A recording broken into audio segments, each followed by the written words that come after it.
प्रिय छात्रों नमस्कार। इस वीडियो में आप लोगों को बताने वाला हूँ क्लास 10th हिंदी का मोस्ट इम्पोर्टेंट प्रश्न। पहला प्रश्न कह रहा है कि नाखून क्यों बढ़ते हैं के निबंधकार कौन है। तो इसका करेक्ट आंसर हो जाएगा मेरे भाई आचार्य शिव पूजन आचार्य Hazari Prasad Dwivedi, option number D. अगला प्रश्न है कि द्विवेदी जी निर्लज अपराध किसे कहते हैं। तो नाखून को, ऑप्शन नंबर ए हो जाएगा। अगला प्रश्न है कि कामसूत्र किसकी रचना है। तो इसका करेक्ट आंसर हो जाएगा मेरे भाई क्या। तो इसका करेक्ट आंसर हो जाएगा वात्स्यायन की, ऑप्शन नंबर सी सही हो जाएगा। अगला प्रश्न है कि सिक्कत का अर्थ क्या है। तो सिक्कत का अर्थ होता है मेरे भाई क्या, तो मोम होता है, ऑप्शन नंबर डी। अगला प्रश्न है कि महाभारत क्या है। तो महाभारत क्या है, तो उपन्यास हमको लग रहा है, नहीं पुराण है। महाभारत क्या है, पुराण है, ऑप्शन नंबर डी होगा, ऑप्शन नंबर डी। अगला प्रश्न है कि किस देश के लोग बड़े बड़े नख पसंद करते हैं। तो किस देश से करते हैं मेरे भाई, तो गौड़ देश के लोग करते हैं, ऑप्शन नंबर ए। अगला प्रश्न है कि कौन छोटे नखों को पसंद करते हैं। तो इसका करेक्ट आंसर हो जाएगा, इसका करेक्ट आंसर हो जाएगा मेरे भाई क्या, तो दक्षिणात्र के लोग, यानी कि ऑप्शन नंबर ए हो जाएगा।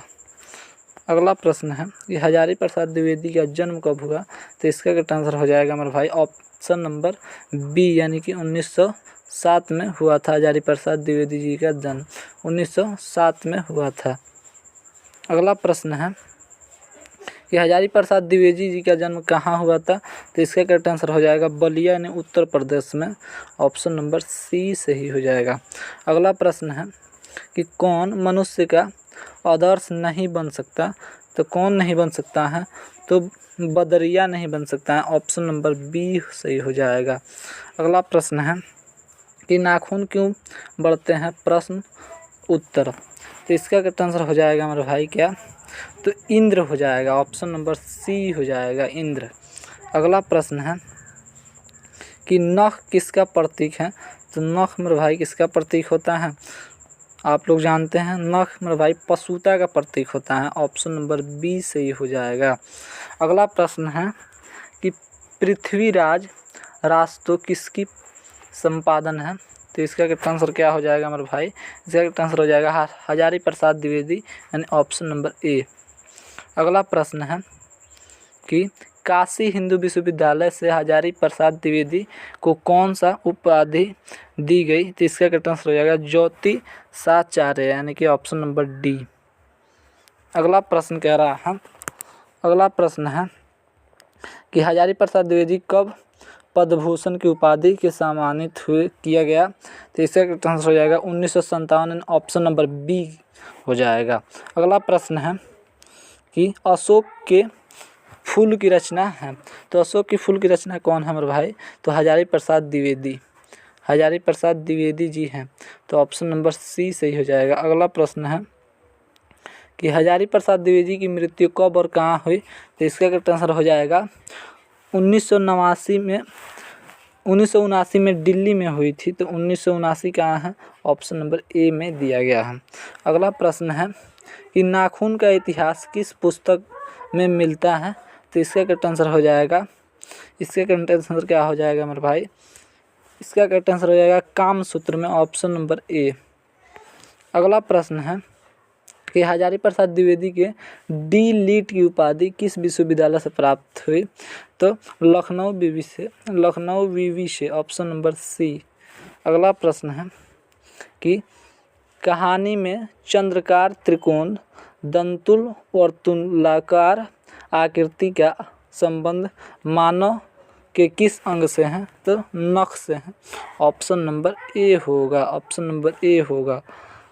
अगला प्रश्न कह रहा है कि अचलकत का अर्थ क्या होता है। तो इसका करेक्ट आंसर हो जाएगा मेरे भाई आलता, यानी ऑप्शन नंबर बी।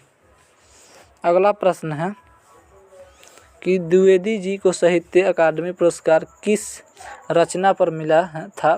तो इसका करेक्ट आंसर हो जाएगा क्या मेरे भाई, इसका करेक्ट आंसर हो जाएगा आलोक पर्व पर, यानी कि आलोक पर्व पर, इसमें ऑप्शन नंबर बी हो जाएगा। अगला प्रश्न है कि प्राचीन मानवों का प्रमुख अस्त्र शस्त्र क्या था, तो नाखून था। ऑप्शन नंबर बी हम सब जानते हैं। अगला प्रश्न है कि आर्यों के पास था, आर्यों के पास क्या था, तो इनमें से सभी था मेरे भाई।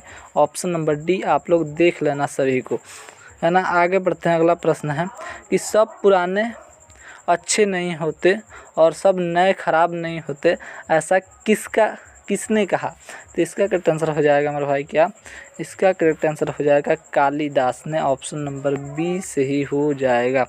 अगला प्रश्न है कि नखदर मनुष्य आज किस पर भरोसे कर रहा है, तो इसका करेक्ट आंसर हो जाएगा एटम बम पर, यानी कि ऑप्शन नंबर सी सही हो जाएगा।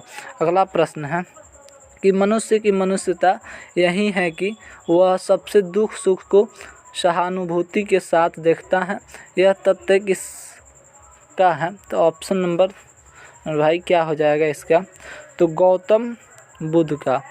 तो गौतम बुद्ध किस में दिया है, ऑप्शन बी में दिया है, तो बी हो जाएगा।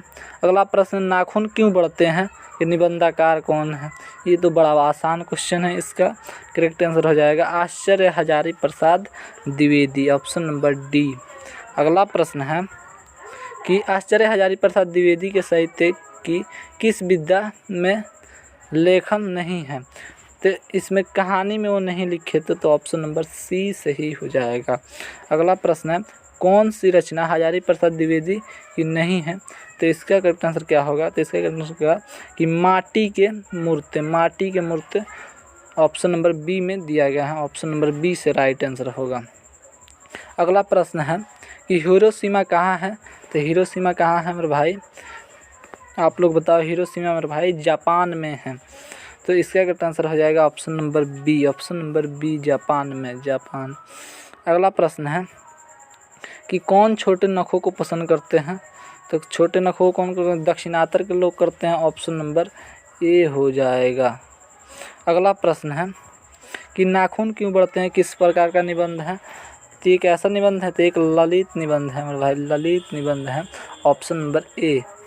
अगला प्रश्न है कि दधीचि की हड्डी से क्या बना था, तो इसका करेक्ट आंसर हो जाएगा मेरे भाई इंद्र व वज्र बना था, यानी कि ऑप्शन नंबर सी सही हो जाएगा। अगला प्रश्न है कि लेखक के अनुसार मनुष्य के नाखून किसके अवंत प्रतीक हैं, तो इसका करेक्ट आंसर हो जाएगा मेरे भाई क्या, पांचवी वृत्ति के, तो ऑप्शन नंबर सी सही हो जाएगा। अगला प्रश्न है कि सहजात वृत्तियाँ किसे कहते हैं, तो सहजात वृत्तियाँ मेरे भाई किसके कहते हैं, तो अनजान स्मृतियों को, तो ऑप्शन नंबर बी हो जाएगा, ऑप्शन नंबर बी।